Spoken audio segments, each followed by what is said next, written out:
Back in 2022, 15 teens died from gun violence in Macon-Bibb County. That's more than double what it was in 2021. One of the teens shot and killed last year, 16-year-old Kymelo Earley. Tonight, we continue our series, Caught in the Crosshairs, as we look at the roots and remedies of teen violence. In these cases, many people ask, where were the parents? Ashlyn Webb gets us some answers to that question. She talked to Earley's parents and the parents of the suspect in his case. In tonight's 13 Investigates. The night of May 9th, 2022 started like many nights at Friends Food Mart. 16-year-old Kymelo Earley and 21-year-old Ja'Kobe Archie were at the neighborhood hangout on Houston Avenue that Monday, a place where you would often see them laughing and joking. They were all childhood friends. Him and Ja'Kobe, they grew up together in the same neighborhood and stuff. They grew up on Bedingfield. All the kids came to my house. They had a good, loving relationship. Ja'Kobe used to take Kymelo to school and pick him up from school. He was in their life. But on May 9th, fun with friends turned to tragedy. What investigators called unintentional. Ja'Kobe was playing with a gun in the driver's seat of his car when it fired, fatally shooting Kymelo in the face. I was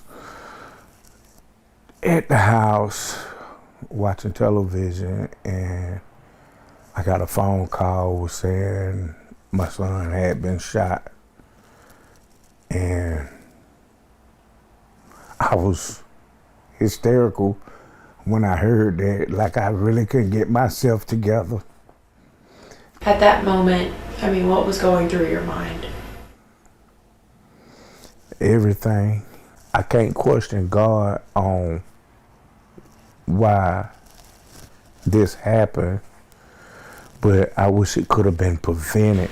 Today, Reginald Davis has pictures on the wall reminding him of his son. He was a jokester. I always want to joke. I thump your ear or just all the time just laughing about something, just want to crack jokes. Davis says he kept Kymelo on a schedule and a curfew.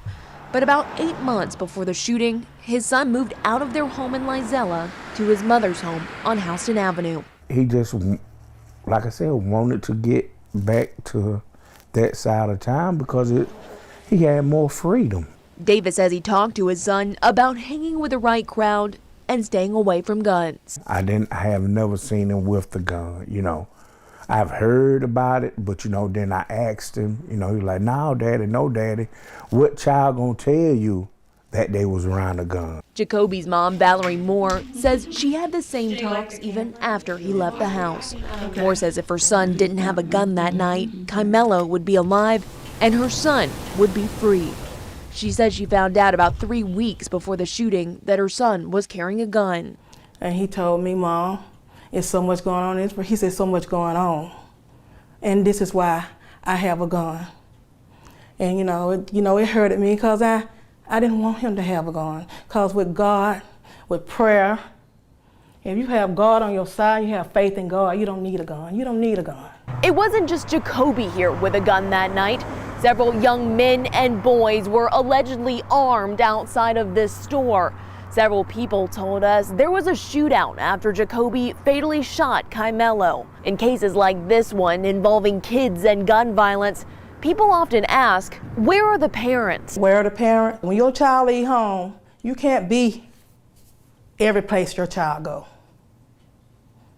But if you trust in your child and you know your child has a good heart and you brought him up and taught him right from wrong and he know that what he shouldn't be doing and what he should not be doing. I'm the parent. I was here. I did everything that I could do. It's just like going in one ear out the other.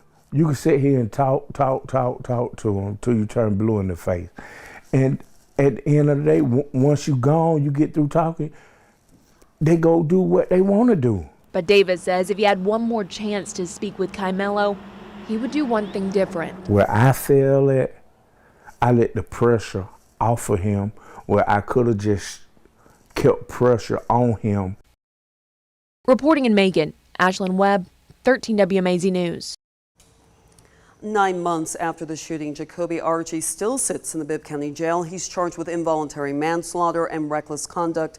He pleaded not guilty on all charges in September. You can watch more stories in our Crosshair series. Visit 13WMAZ.com and the 13WMAZ app and look for the Caught in the Crosshairs section.